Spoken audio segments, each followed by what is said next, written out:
If a contest would be held between two people to see who can buy the best car, and one person had $2,000 and the other person had $50,000, it would be viewed as an extremely unfair contest.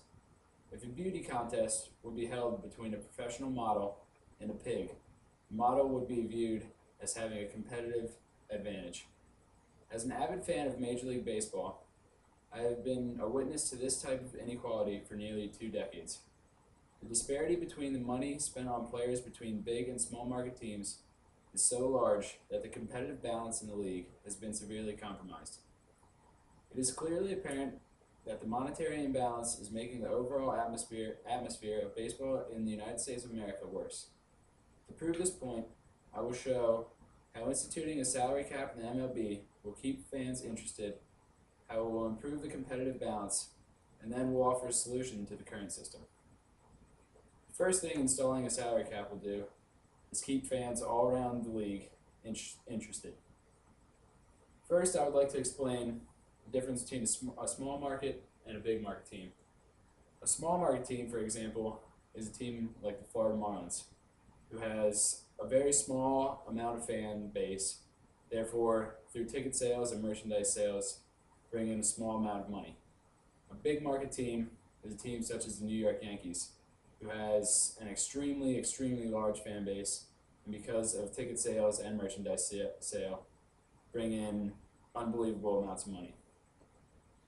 This leads to the general manager and the owners having a lot more money to spend on off-season free agent players. I would like to read off the list of payroll for the top 10 and the bottom 10 teams in the league. The top 10 teams would be examples of big market teams. The bottom 10 would be examples of small market teams. Number 1 overall, of course, is the New York Yankees with a payroll of $206 million. Then is the Boston Red Sox, Chicago Cubs, Philadelphia Phillies, New York Mets, Detroit Tigers, Chicago White Sox, Los Angeles Angels, Seattle Mariners, and this year's World Series champions, the San Francisco Giants. The bottom 10 in the league, then, it would start off with the Kansas City Royals, Tampa Bay Rays, Toronto Blue Jays, Washington Nationals, Cleveland Indians, Arizona Diamondbacks, Florida Marlins, Texas Rangers, Oklahoma Athletics, San Diego Padres, and the Pittsburgh Pirates coming in at only $34 million. If you remember any of those teams from the bottom 10, you'll notice that a lot of those teams were teams that came in last in their division this past year and basically throughout this past decade. To prove the point that money through big market teams gives them a competitive advantage to other teams, I would like to show some of the key free agent acquisitions in the offseason of this year and years in the past. First, I would like to show Cliff Lee, who has just recently been signed by the Philadelphia Phillies for $20 million a season. Next, one of the best players and fastest players in the league, signed by the Boston Red Sox, Carl Crawford. Next, signed after the 2007 season by the New York Yankees, their starting ace pitcher, CC Sabathia. Signed this year by the Detroit Tigers, Victor Martinez.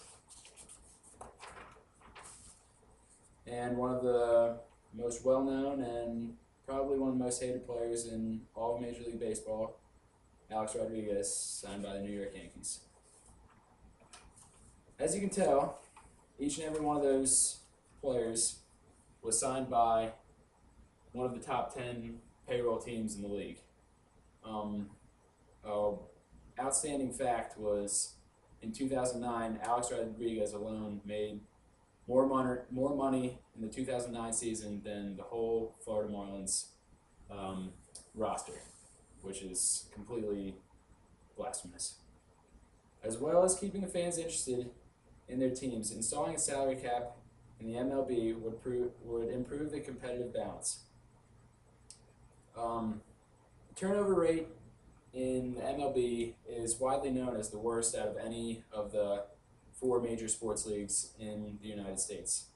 By turnover rate, I mean the easiness for a team that comes in last place to change their ways and come in one of the top spots in their division the next season. Basically, in baseball, it's almost never seen from year to year.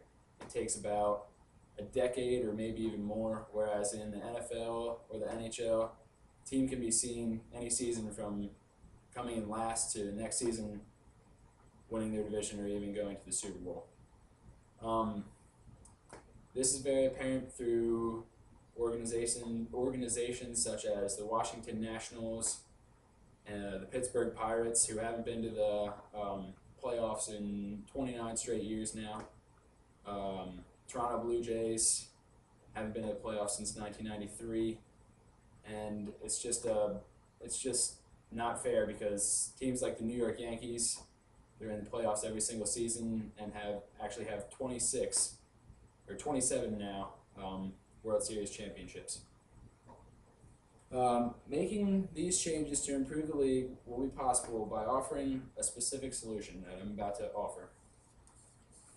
The solution that I think would work best would be establishing a maximum salary cap for each roster. I would set the maximum salary cap at somewhere around $175 million. This way, it doesn't take away from teams who are doing a good job of getting a solid fan base and bringing in money, and it also still pushes the teams on the bottom to try to gain more fan base to be able to have more money. But what it does do is take away from the excessive spending by teams such as the New York Yankees and the Boston Red Sox. Basically, the Boston Red Sox and the New York Yankees can just go out and buy any player that they want, and it's by instituting this salary cap, they would be able to buy some players, but not as many as they are now, which would leave them open to be signed by other teams. I would continue instituting the revenue sharing, which is teams who have the most money in the league have to spread some of their excess wealth to the teams in the bottom to try to give them more money to make the competitive balance better. It's not really working right now without the salary cap, but with the salary cap, I think this would be a great addition, and it would fix the problems almost immediately, I think.